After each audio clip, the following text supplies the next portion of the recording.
Bagaimana pendapat kita tentang masalah ru'yah itu katanya bukan kesurupan, tapi menyembuhkan orang yang kesurupan. Ya. Orang yang kesurupan. Itu bagaimana, Kiai? Nah, itu sebenarnya tadi sudah kita jabarkan bahwasanya orang yang berstatement bahwa ruqyah saat ini selalu kesurupan, ini bukan ruqyah yang syariah, bukan ruqyah yang benar. Dan saya tidak meyakini bahwa ada kesurupan karena jin. Ini statement yang ngawur, statement yang kesurupan dianya. Dan ini tidak paham tentang hakikat ruqyah yang sesungguhnya. Dengan jelas dikatakan oleh Al-Hafidz Ibnu Hajar dalam kitab Fathul Barinya, Syarah Sahih Imam Bukhari, hakikat ruqyah kalamun yustasfa min kulli aridin. Kalam, ucapan yang diniatkan kesembuhan. Ucapan ini bisa sugesti, bisa ceramah. Ya, ini juga termasuk ruqyah.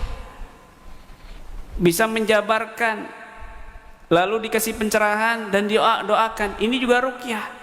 Nasihat, ini juga ruqyah, gitu loh. Sugesti yang baik, ini juga ruqyah. Ketika ada orang datang di majlis Nabi, ya Nabi izinkan aku untuk berzina, sahabat sudah ngamuk mau menggal kepalanya. Sama Nabi, tenang, sini, ditenangi sama Nabi dulu. Ya, sini. Atardoli ummik, kamu mau ibumu dizinai? Atardoli ukhtik, kamu mau saudara perempuanmu dizinai? Atardoli bintik, kamu mau anak perempuanmu dizinai?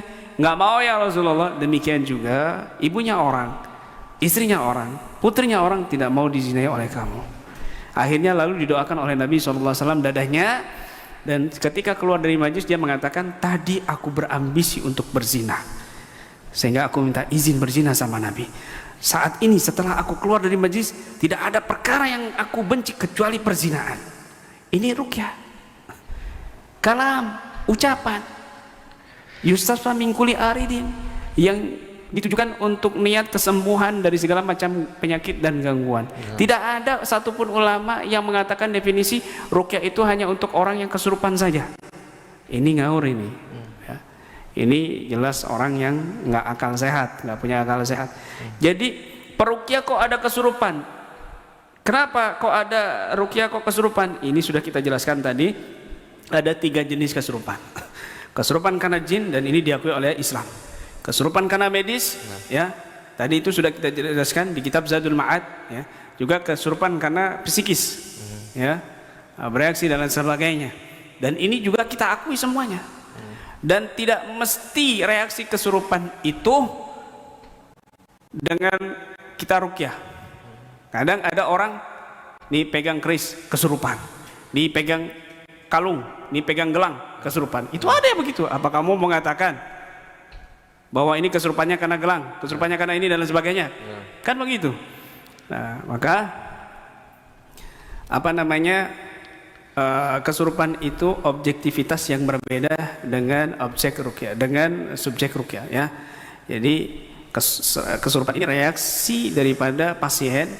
Ruqyah itu satu objek yang berbeda lagi. Jadi keduanya ini berbeda, ya, harus konteksnya harus dipahami.